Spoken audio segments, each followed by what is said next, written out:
Hello ಗುರು, ಬೆಳಗಿನ ಶುಭೋದಯಗಳು. So as you can see ಎಲ್ಲಿದ್ದೀನಿ ಅಂತ, ಆಲೂರು ಕ್ರಾಸು. ಸೊ ಅಲ್ಲಿಂದ ಹಾಸನಕ್ಕೆ ಇದೀನಿ ಅಂತ ಇವಾಗ. As I set, challenge complete ಮಾಡಕ್ಕೆ ಹೊರಟಿದ್ದೀನಿ. ಹೈವೇ ಇಂದ ನನಗೆ ಇವಾಗ ನಾನು ಹೆಲ್ಪ್ ಕೇಳ್ಕೊಂಡು ಎಷ್ಟು ದೂರ ಆಗುತ್ತೋ ಅಷ್ಟು ದೂರ ನಾನು ಹೋಗೋಕ್ಕೆ ಪ್ರಯತ್ನ ಪಡ್ತೀನಿ. ಇಲ್ಲಿ 430 kilometers ಇದೆ. Will see what happens. Basically I'll visit Hubli and I'll show you as many as places I can, and okay, so we will wait ಮಾಡುವ. At any cost I am not quitting this challenge, you know. ಯಾರು lift ಕೊಡ್ತಾ ಇಲ್ಲ.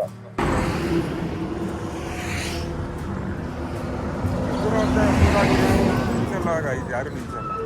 ಈಗಾಗಲೇ ಬೆಳಗಿನ ಜಾವ 7:30 ಆಗಿದೆ, ಓಕೆನಾ. So ನಾನಿಲ್ಲಿ ಬಂದು ನಿಂತಿದ್ದು 6:30. So it's been over. So there is no vehicles bro. ನೋಡೋಣ, ನಾನು ಬಿಡಲ್ಲ ಹೇಳ್ತಾ ಇಲ್ವಾ. ಸೊ ಆ್ಯಕ್ಚುಲಿ ಇವರು ಸರ್ಕಾರಿ ಹೋಗ್ತಾರಲ್ಲ, ಅವರು ಬರ್ತಾ ಇದ್ದಾರೆ. ನೋಡೋಣ ಕೊಡ್ತಾರೋ ಇಲ್ವಾ ಅಂತ ಅಂದ್ಕೊಂಡು, ನನಗೂ ಗೊತ್ತಿಲ್ಲ. ನಿಲ್ಸಿದ್ರು ಗಾಯ್ಸ್, ನಿಲ್ಸಿದ್ರು ನೋಡ್ತಾ ಇರುವ. ನಿಲ್ಸಿದ್ರು. ಒಂದು ಸೆಕೆಂಡ್.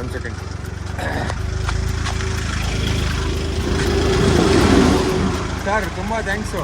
ಸರ್ ಎಷ್ಟು ದೂರ ಹೋಗ್ತೀರಾ? ಹಾಸನವರೆಗೆ ಹೋಗ್ತೀರಾ? Okay sir. ಅಪ್ಪ ಒಂದು ಸೆಕೆಂಡ್. ಸೊ ನಾನು ಚಾಲೆಂಜ್ ಮಾಡ್ತಾ ಇದ್ದೀನಿ. ಏನು ಗೊತ್ತಾ, ಇಲ್ಲಿಂದ ಹುಬ್ಳಿಗೆ ಹೋಗೋಕ್ಕೆ ಅಂತ. ಹುಬ್ಳಿವರೆಗೂ ಯಾವುದೇ ರೀತಿ ಬಸ್ಸು ಉಪಯೋಗಿಸ್ಕೊಂಡೇನೆ, ₹1 ಖರ್ಚು ಮಾಡ್ದೇನೆ ಈ ಲಿಫ್ಟ್ ಕೇಳ್ಕೊಂಡೇ ಹೋಗ್ಬೇಕು ಅಂತ. ಸರ್ ನಿಮ್ಮ ಹೆಸರು? ಪ್ರದೀಪ್ ಅಂತ ಸರ್. ಗುರು ನೋಡ್ತಾ ಇರ್ಬೋದು, ನಮ್ಮ ಪ್ರದೀಪ್ ಅಂತ ಅವ್ರು ಸಿಕ್ಕಿದ್ದಾರೆ. ಲಿಟ್ರಲ್ಲಿ ನಾನು 1 hour ಕಾಯ್ದೆ. ಸೊ ಇವಾಗ ನನಗೆ ಆಲೂರಿಂದ ಹಾಸನಕ್ಕೂ ಲಿಫ್ಟ್ ಸಿಗ್ತಾ ಇದೆ.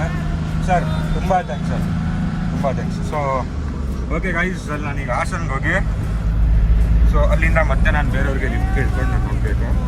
ಸೊ ಅಪ್ಡೇಟ್ ಮಾಡ್ತೀನಿ. So currently literally I have left Alur right now. So the next village I have to visit is Hasan. So next city. So after visiting Hasan, so I'm not going into the city. And the city ಒಳಗೆ ಹೋಗಲ್ಲ. So I'll be waiting for lifts in highways.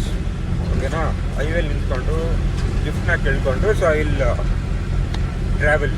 ಓಕೆನಾ. So ಜರ್ನಿಲಿರಿ. So ತುಂಬ explore ಮಾಡಿಸ್ತೀನಿ. ಓಕೆನಾ. So ನೋಡ್ತಾ ಇರ್ಬೋದು, lift ಸಿಕ್ಕಿದೆ, first lift. So mister ಪ್ರದೀಪಿಂದ ನನಗೆ ಫಸ್ಟು ಲಿಫ್ಟು ಸಿಕ್ಕಿದೆ. ಸೊ ನೆಕ್ಸ್ಟು ನನಗೆ ಲಿಫ್ಟ್ ಕೊಡೋರು ಯಾರು ಅಂತ ನಿಮ್ಗೆ ಅಪ್ಡೇಟ್ ಮಾಡ್ತೀನಿ. ಸರ್ಗೂ ಅಪ್ಡೇಟ್ ಆಗ್ತೀನಿ.